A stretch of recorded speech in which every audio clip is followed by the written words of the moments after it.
আশীর্বাদ গ্রহণ করুন পিতা। যাও, আমি তোমার বন্ধন মুক্ত করে দিলাম।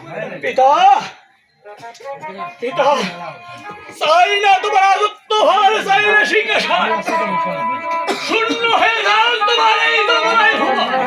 পিতা যার ভোর মোর অধিকার নেই, সন্তান্ড কাণ্ড কেন দিয়াছ? তুমি শান্ত হও ধর্মরাজ। বলো বলো পুত্রী, তুমি যাওকে বন্ধন করিয়াছো। পিতা, আপনি তো সবই জানেন আমি চাঁদের পুত্রকে আমার সর্প দিয়ে মেরেছি, কিন্তু পিতা আর জয়াম সেজে উঠতে কেন আসে পিতা? পুত্রী, আমি সামনে ভাষা সুন্দর দিয়েছো, তত বিবরণ করতে যাও। পিতা, আমি সবই জানি পিতা, এ হচ্ছে আমার বিবাদের মরা, তাই এই জীবিতে আমার প্রয়োজন রয়েছে পিতা। পুত্রী, কেন বুঝতে পারছো না? তুমি এই দিন থেকে জানতে পারবে না পুত্রী। তাহলে আমি কি করবো? আর যদি কোনো চাওয়া থাকতো, তুমি আমাকে বলতে পারবে না। পিতা, আমার ভুল হয়ে গেছে পিতা, তাহলে বলুন আমায় কি করতে হবে? জবকে দিয়ে দাও। আমি ঠিক আছে পিতা, আপনি যখন আমায় আদেশ করেছেন, আপনার আদেশ আমি অক্ষরে অক্ষরে পালন করবো পিতা।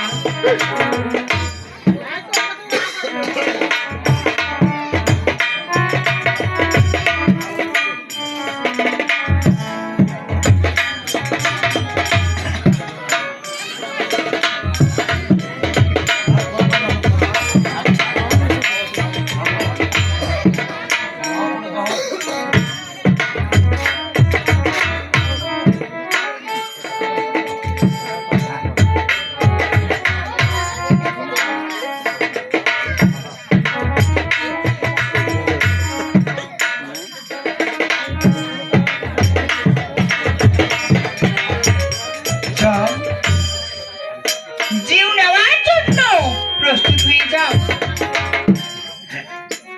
হ্যাঁ হ্যাঁ ভরসা,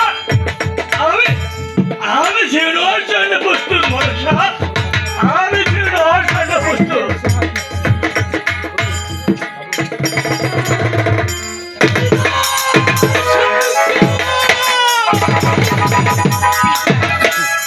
দিচ্ছি পিতা।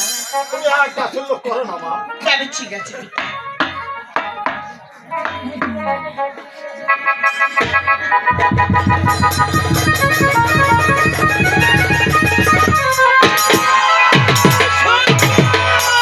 আমাকে বারবারই করে অপমান।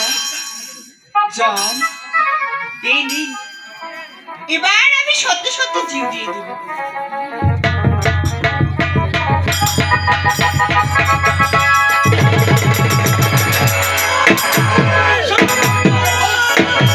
পিতা,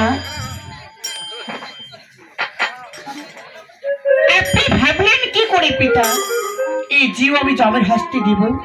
পিতা, আমি যদি এই জিউ আজকে জমের হস্তে দেই, তাহলে এই জীবের যখন আমার প্রয়োজন হবে, আমি জমের কাছে চাইলে সে আমায় আজকের দিনের কথা মনে করিয়ে দিয়ে আমার অপমান করে জীব নাও দিতে পারে পিতা। তাই পিতা, আমি বলি কি, এই জীব থাকলে তব ঠাই, প্রয়োজন হলে জানো পিতা আমি আজকে